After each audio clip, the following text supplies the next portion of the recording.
Green Business, le magazine des hommes et des entreprises qui prennent soin de la planète. Nathalie Croiset sur BFM Business. Bienvenue dans Green Business, l'émission 100% durable de BFM Business. La ville de demain revient sur le devant de la scène. Logique quand on sait que 80% des habitants de la Terre vivront en ville à l'horizon 2050. Gros plan sur l'île à travers la chaire industrielle Réseau Urbain Intelligent Eau. Une start-up qui a su se diversifier dans les énergies renouvelables, c'est Armor Green. Énergie toujours avec la climatisation solaire. C'est l'enjeu du projet Scribe à découvrir dans les initiatives durables avec le soutien de l'ADEME. Enfin, remplir à temps sa note de frais vous permet d'aider un SDF. Et oui, c'est un exemple parmi d'autres des solutions proposées par Giving Corner. Vous comprendrez tout à la fin de cette émission. Ce sont 2 personnes sur 3 qui vivront en ville en 2030, 8 sur 10 pratiquement 20 ans plus tard. Rendre les villes intelligentes et durables, c'est évidemment essayer de diminuer l'impact environnemental, mais aussi de repenser en profondeur tous les modèles d'accès, et notamment aux ressources. Et on va parler de l'eau aujourd'hui avec 3 invités en plateau. Chekib Garbi, bonjour. Bonjour. Vous êtes directeur du CITC, qui est le Centre d'innovation des technologies sans contact EURA-RFID. Et donc vous êtes en partenariat avec d'autres, notamment l'Université de Lille, et à côté de vous, Issam Chaour, bonjour. Bonjour. Donc vous êtes le directeur du laboratoire Génie Civil et Géo-Environnement à l'Université Lille 1, et également partenaire, et c'est normal puisqu'on parle de l'eau, il y a la direction de l'eau pour Eau du Nord. Jean-Marc Chaleman, bonjour. Bonjour. Vous êtes donc directeur de l'eau pour Eau du Nord, comme je le disais. Donc on est là pour parler d'une chaire industrielle. On va comprendre ces enjeux autour de l'eau dans un instant. On en va parler aussi avec Arnaud Gossement. Bonjour Arnaud. Bonjour Nathalie. Arnaud Gossement qui est avocat en droit de l'environnement. Je vais vous dire félicitations. Merci. D'abord, puisque Delphine Batho, la ministre de l'écologie, vient de vous nommer membre du comité de pilotage des États généraux de la modernisation du droit de l'environnement. Mais vous êtes toujours là pour venir parmi nous. Donc ça veut dire même si vous avez beaucoup de travail, vous êtes toujours présent, c'est très bien. Alors évidemment, c'est quand même une opération qui vous tient à cœur, Arnaud. Oui, qui tient à cœur à beaucoup de vos invités, puisqu'on reçoit ensemble des chefs d'entreprise. Souvent, ils se plaignent du fait que les règles sont trop compliquées, que les procédures sont trop longues, que les contrôles sont trop tatillons, etc., etc. Et d'où l'engagement du président de la République et du Premier ministre lors de la conférence environnementale en septembre dernier, d'ouvrir des états généraux de la modernisation du droit de l'environnement. Le but, c'est de faire en sorte que ça soit plus simple, plus efficace, qu'on protège mieux l'environnement, mais sans enquiquiner nécessairement les industriels, pour faire simple et pour parler familier. Donc ces états généraux sont très importants. Un comité de pilotage de 3 personnes, avec Delphine Edary, membre du Conseil d'État, une excellente juriste, Claude Chardonnay, spécialiste de la participation du public, et puis votre serviteur. Et les travaux ont commencé. Alors, sur quel sujet, justement, ces travaux vont-ils porter? Alors, tous les sujets sont sur la table, qu'il s'agisse d'eau, qu'il s'agisse d'énergie renouvelable, qu'il s'agisse d'installations classées, qu'il s'agisse d'industrie, qu'il s'agisse de sortie de statut de déchets, d'économie circulaire. Bref, tous les sujets sont sur la table.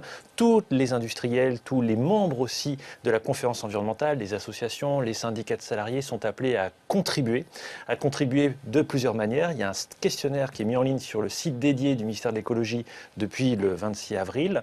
Il y a possibilité également d'envoyer une contribution. Il y aura des consultations, notamment du Conseil national de la transition écologique, qui regroupe tous ces acteurs, qui va se réunir à plusieurs reprises. Le but, effectivement, c'est de pouvoir proposer au gouvernement une réforme du droit de l'environnement qui touche, depuis la charte de l'environnement, l'ensemble des branches du droit immobilier, de l'urbanisme, des affaires. Là, on va parler aussi de RSE, d'engagement volontaire, etc., etc., etc. Le but, effectivement, c'est de faire des propositions pour faire plus simple, mieux, plus efficace dans les années à venir. Et donc, le calendrier, Arnaud? 25 juin, première réunion des États généraux, probablement au Muséum d'histoire naturelle, au Jardin des Plantes. On va réunir tout le monde, c'est plusieurs centaines de personnes qui vont se réunir pour débattre toute une journée en présence de la ministre de l'écologie et du comité de pilotage du diagnostic. Il va falloir d'abord se mettre d'accord sur un constat. Où est-ce qu'on en est aujourd'hui? Pourquoi ça ne marche pas? Pourquoi ça marche? Et ensuite, on passera par la conférence environnementale du mois de septembre et on espère finir nos travaux à la fin de l'année pour remettre notre copie au gouvernement. Nathalie, je vous en parlerai évidemment régulièrement. Ça, je n'en doute pas. Alors, puisque vous avez parlé de l'eau, on va se tourner vers nos invités. C'est ce dont je parlais, cette chaire industrielle, un réseau urbain intelligent eau qui a été inauguré récemment. Alors, Jean-Marc Chaleman, vous qui êtes directeur de l'eau pour Eau du Nord, j'allais vous dire, quand on parle de transition énergétique, de smart grid, on parle beaucoup d'électricité. Est-ce que l'eau n'est pas un petit peu laissée pour compte dans ce débat-là? L'eau est laissée pour compte, bien évidemment, puisqu'on fait un projet sur l'eau. C'est qu'on a la sensation ou le sentiment que l'eau est laissée pour compte. J'ai envie de dire, en matière de réseau d'eau, les réseaux d'eau en France, ils sont centenaires, d'ailleurs comme Eau du Nord. Mais pour chacun d'entre nous, c'est devenu quelque chose qui est complètement naturel. Et c'est tellement naturel que c'est oublié. Quand vous prenez l'eau chez vous, vous la prenez au robinet et puis c'est tout.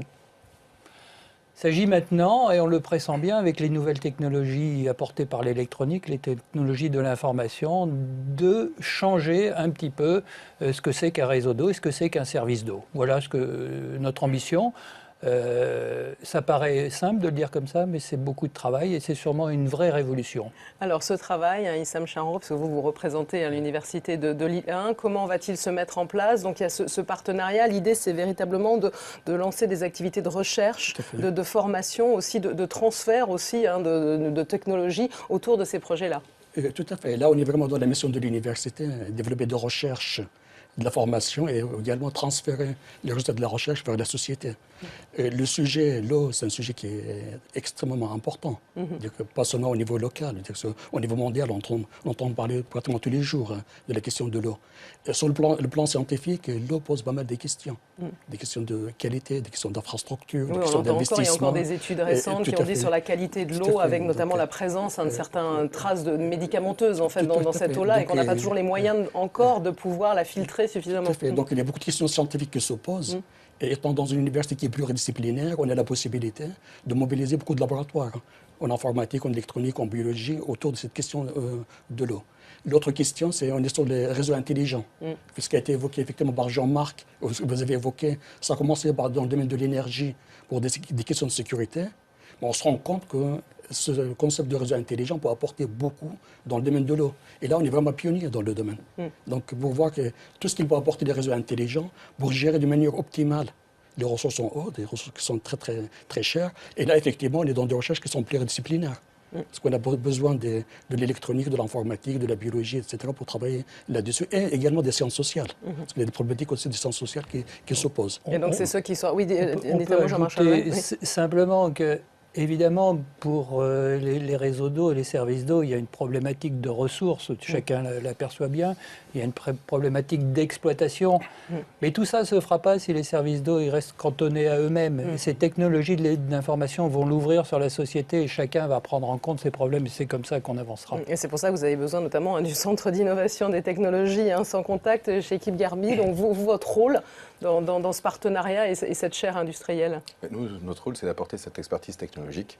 On parlait de réseaux intelligents, donc on vient compléter les réseaux d'eau, les infrastructures, par des réseaux de télécommunications, plutôt sans fil.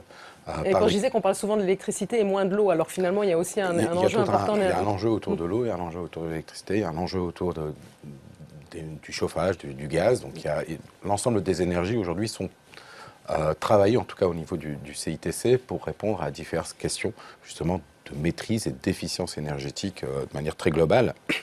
Mais on a des contextes un peu différents entre le monde de l'eau, le monde électrique, en fonction justement à quel niveau on se positionne. Est-ce qu'on est au niveau à l'intérieur de la maison, à l'extérieur de la maison? Donc là aussi, il y a un enjeu différenciant.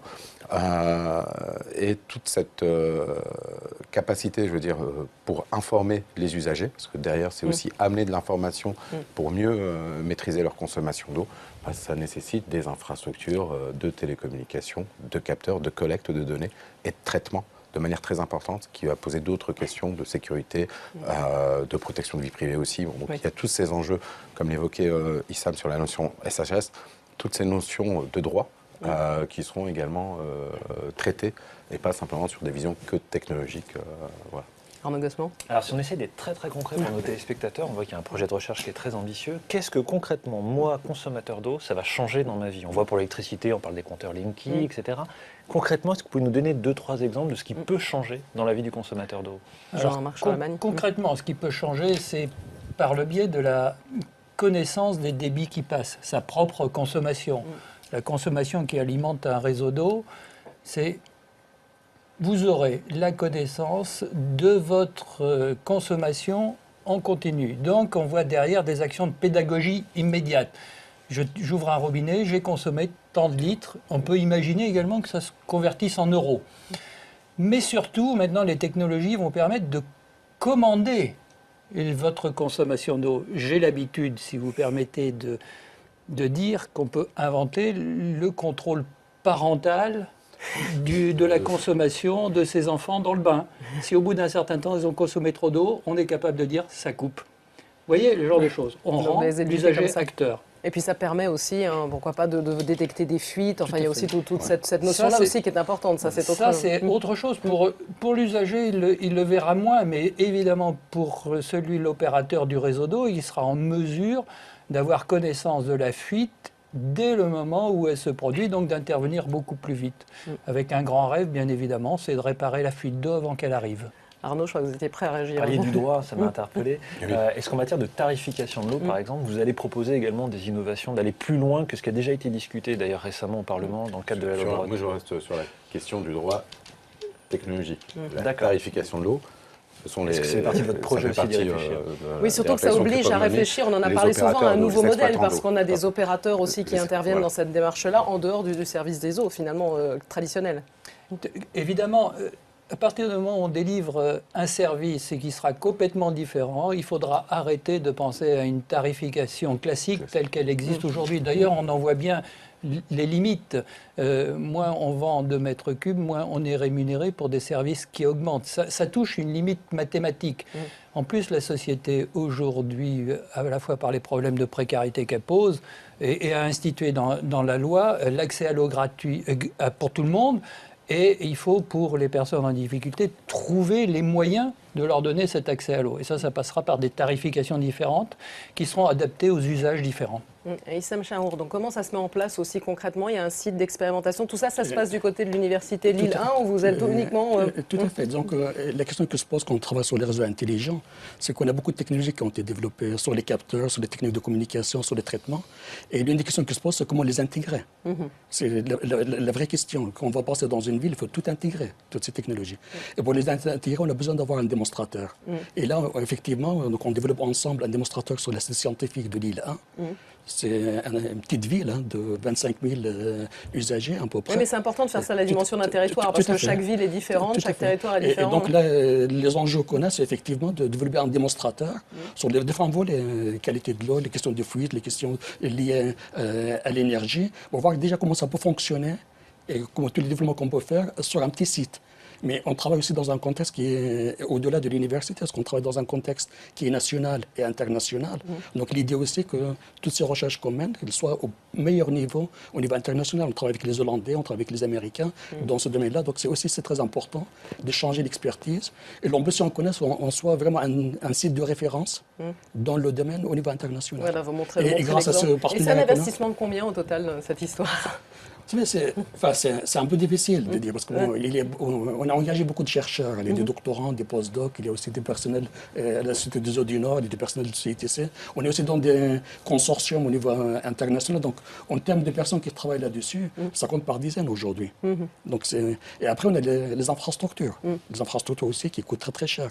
Et maintenant, on est sur un plan de véritable instrumentation, là, donc on monte des projets auprès des collectivités au niveau européen pour avoir également des financements, pour pouvoir effectivement instrumenter ce en temps réel. Véritablement, le Nord veut montrer l'exemple. On va parler dans une prochaine émission de Troisième Révolution industrielle. On en a déjà parlé, vous êtes un exemple. Alors, chez Kip Guerrier, on peut se dire à quel horizon ça pourrait voir le jour en dehors de ces travaux, même vous qui travaillez finalement sur cette réflexion? Ça voit déjà le jour. Ça voit déjà le jour. Oui, c'est vrai d'ailleurs, on a déjà présenté des compteurs, même intelligents, dans le domaine de l'eau. En France, ça existe. Ça existe. Il y a d'autres enjeux technologiques qui sont justement faire qu'il n'y ait qu'un seul capteur qui puisse servir en même temps pour l'eau, pour l'électricité, pour des remontées d'informations. Donc des questions d'interopérabilité qui sont aussi posées. Se posera fortement la question, lorsqu'on est vraiment au foyer dans l'habitation, la question justement de la protection de la vie privée, de quelles sont les données que l'on remonte, comment elles sont traitées. Est-ce que les usagers sont impliqués déjà dans cette démarche? Vous en parlez Dans d'autres projets dans lesquels nous sommes impliqués, en l'occurrence avec des bailleurs sociaux, les usagers sont complètement impliqués au travers de groupes et de travaux spécifiques, donc avec des sociologues. Donc il y a aussi cette réflexion-là.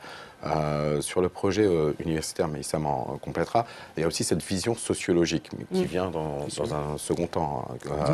Voilà, tout dépend de la temporalité des projets. Oui, Wissam on Chaoura. parle d'un campus, vous savez, il y a des résidences aussi, Oui, donc aussi, les étudiants oui. qui y habitent. Donc on travaille également avec le CROUS sur cette question-là. Oui, puis de motiver les étudiants Tout aussi, à ceux fait, qui pour seront les finalement dans sensibiliser cet sur cette usage. question, la question de l'eau, de l'usage. On a des thèses en sociologie, donc il y a un véritable travail avec les étudiants, les usagers au niveau de l'université. On a également des thèses en économie sur le sujet, donc, effectivement. Et disons qu'on travaille par des briques. La première brique, au niveau de l'instrumentation pour suivre la consommation en temps réel, on l'a déjà installée. Donc, maintenant, on va passer à la deuxième brique qui concerne la qualité, on va passer à la troisième brique pour faire le contrôle. Donc, on travaille par des briques, on avance par ça. Mais déjà, les premiers résultats sont déjà là. Hein. Ouais. Bah déjà, et puis vous reviendrez nous en parler, vous nous montrez les conclusions de cette chaire industrielle, donc réseau urbain intelligent, eau. On est obligé déjà de dire le mot de la fin, mais si ça me suscite beaucoup, mais il faut aller voir et se renseigner. Si vous voulez juste dire un mot, Wissam Chaoura, allez-y rapidement. Parce que je pense qu'un élément important, c'est que pour la chaire, on a eu un professeur des États-Unis qui connaît bien, parce qu'il a déjà travaillé sur la ville de New York sur un sujet équivalent. Donc, je dis que l'un des éléments de succès de cette chaire, c'est aussi le professeur qu'on a pu recruter, qui a une véritable envergure au niveau international. Merci en tout cas à tous les trois d'être venus. Merci aussi à Arnaud Gossman. On va marquer une première pause dans Green Business. Dans les villes durables aussi, il faut de l'énergie. On va découvrir un acteur diversifié, Armor Green. Ce sera dans un court instant sur BFM Business.